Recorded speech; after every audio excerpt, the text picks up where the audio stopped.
Greetings, friends. It's me, Wayman, and Mrs. Wayman ended up getting me um, a new hat. She stole my old hat and tossed it, and made me go to the store and get this one.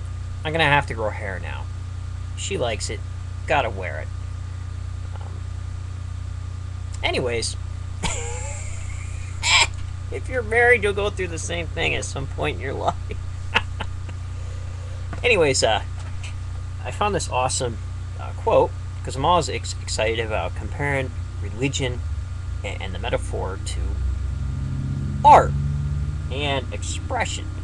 And in this quote, Joseph Campbell talks about the difference between the priest and the artist, and he compares and contrasts the two. So here it is on Joseph Campbell's book, The Inner Reaches of Outer Space, Metaphor as Myth, as Religion. Page 91, about halfway, well, a quarter of the way down. For it is the function of the priest to represent the claim of life in the world, ethics against metaphysics, and the art of living in the knowledge of transcendence without dissolving into a rapture of self-indulgence. Carl Jung, somewhere, has written that the function of religion is to protect us from an experience of God. Some 50% of the mythic tales in Ovid's Metamorphoses are of characters ill-prepared who were unfavorably transformed by encounters with divinities, the full blast of whose light they were unready to absorb. Samael was one of those. She was destroyed at the full blast of Zeus's revelation tour, and I believe it was Anchises who slept with the goddess. I believe he was Aeneas' father. He couldn't talk about the experience. Bad example, I know.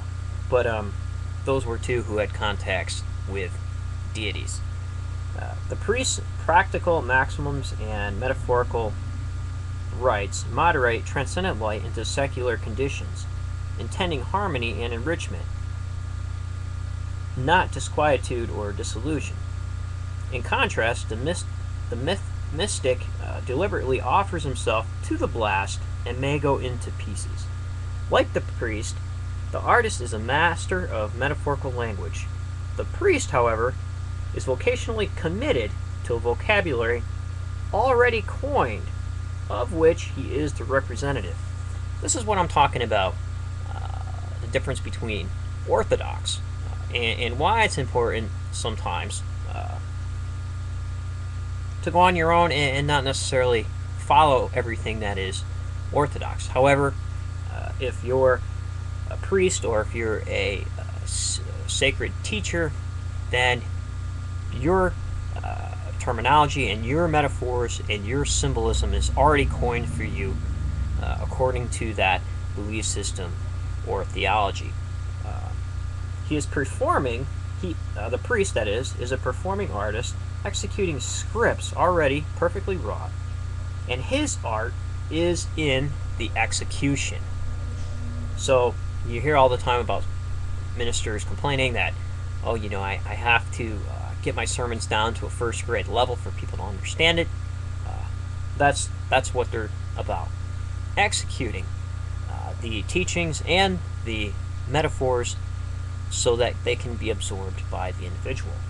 Creative artists are already perfectly wrought, and his art is in execution. Sorry, I screwed that up. Let's go back. Creative artists, in contrast, are creative only insofar as they are innovative. And of their innovations, 2 degrees are readily distinguished. One, the more immediately obvious, has to do with technical innovations, and the other with innovative insights. It is to the latter, of course, that the title of this chapter is intended to refer, and that it is to the latter also that our opening reference to the mystic way was intended to apply. For the reality to which the artist and the mystic are exposed is, in fact, the same. It is of their own inmost truth brought to the consciousness by the mystic in direct confrontation, and by the artist through reflection in the masterworks of his art. Beautiful. Functioning the same together. You see this religious teachings, religious art. The artist and teachers of secular society,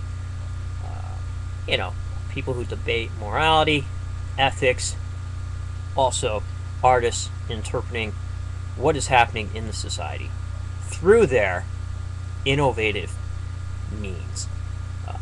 They express themselves. Same thing for the most part in religion.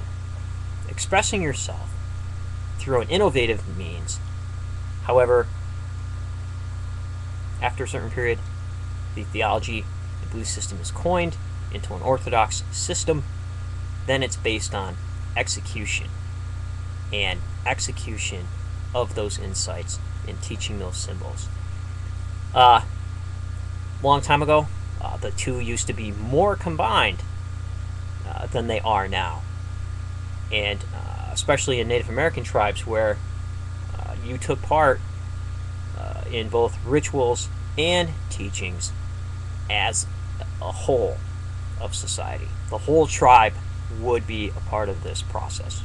Beautiful thing. Much less of that today because we're very individualistic. But it's quite interesting, and I love Campbell's books. Hopefully you enjoyed that. Take care, and remember, if everybody's thinking alike and somebody isn't thinking, I'm going to take my bad hat and get out of here.